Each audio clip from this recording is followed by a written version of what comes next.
The second prescription is called control your emotional eating to control your blood sugar. This is the dirty little secret of type 2 diabetes, and I am happy that we're going to be discussing it today. I was a die-hard emotional eater for the years and years before I ever came down and found out that I had type 2 diabetes. And I am going to venture to say that a lot of us have this problem, because let's consider this. We got type 2 diabetes not after we completed training for a marathon. We didn't get this disease following an all-vegan diet. We had some weight on our guts when we had this disease. We had been inactive for several years when we got this disease. It's not a secret. It's okay.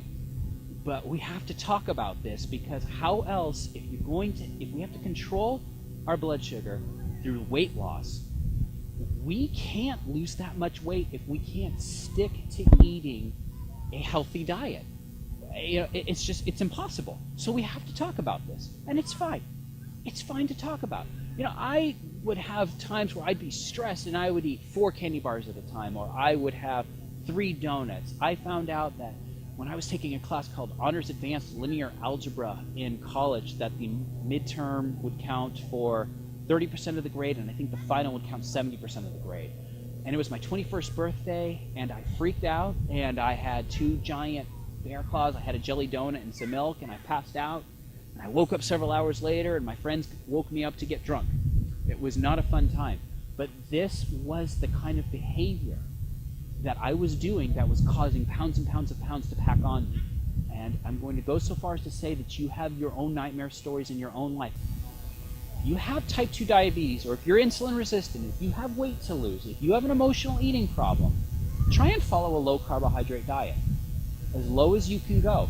Some people define that as 30 grams of carbohydrates. Some people call it 100 grams a day of carbohydrates. Some people say, the zone diet's a low carbohydrate diet. That's 40% of our calories from carbs.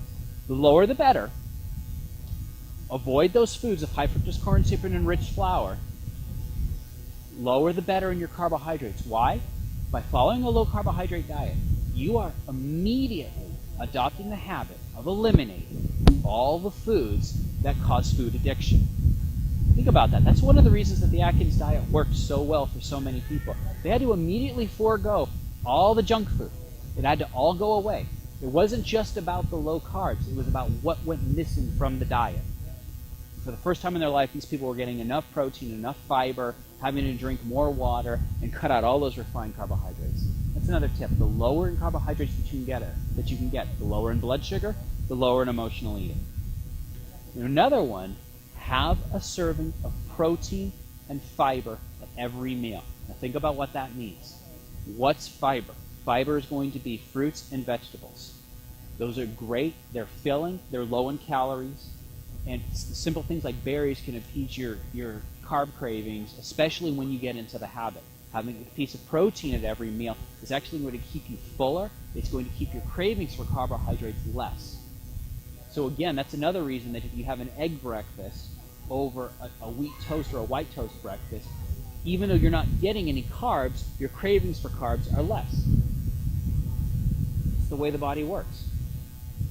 Final one that you can do, avoid diet soda, sugar-free gum, and artificial sweeteners that are not backed by calories. So if you're just taking coffee and just putting in the Splendor, you're just putting in the Equal, or you're just putting in the Sweet and Low, or if you're having diet sodas, you're actually going to want to eat more than if you didn't do that.